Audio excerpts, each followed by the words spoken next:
when you were speaking, and it was internally driven, of my own struggle at times, to see a collective issue, for want of a better term, something that I can see that is a really big consideration, yeah, that collectively, why are we doing this? Like, why are we so polarized? Why is it that we can't, you know, so I can tend to see the big picture.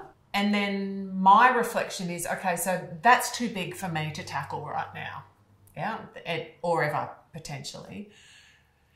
And sometimes I feel like the potential is there for me to back away from it completely because it feels too hard, let's just say.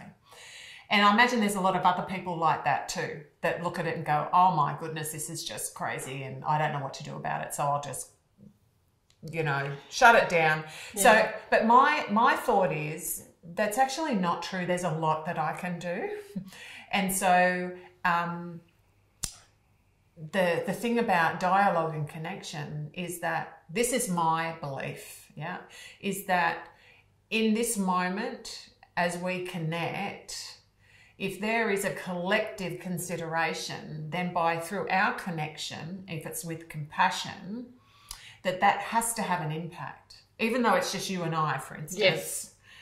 Yes. Yeah. That you and I are creating a connection absolutely. that then has to have absolutely an impact. And I absolutely believe that. Yeah. That the only place that we have influence is in our own lives, with the people that have come into our life for whatever reason. And it starts with that. It starts with us internally first.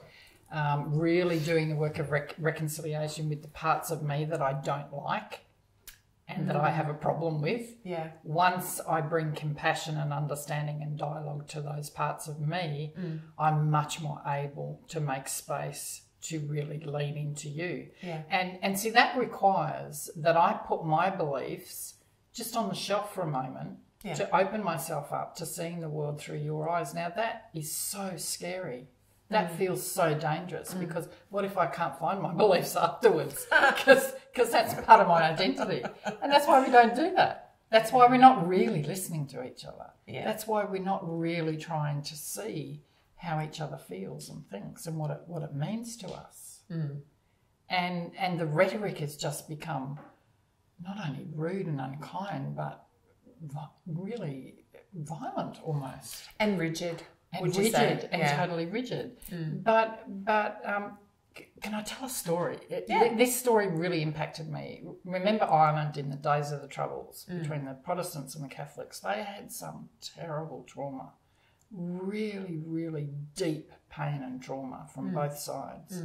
And I remember reading about some older women who were invited by a novice counsellor to get together to try and resolve some of the tension that was still existing between them, and it kind of blew out. And I remember he said he really didn't know what to do, but they were all committed to staying in this process until they came to something that felt like the easing of this tension. And just the way he described this story of these women who had held such rigid ideas of not only their own beliefs, but hatred for the other side's beliefs. Yeah.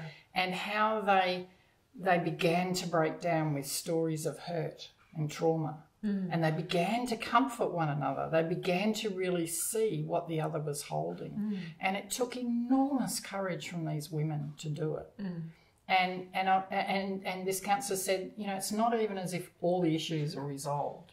It's not even as if we've found really big common ground, but we've found a way relationally with each other. Yeah. That means that we can start to build something different.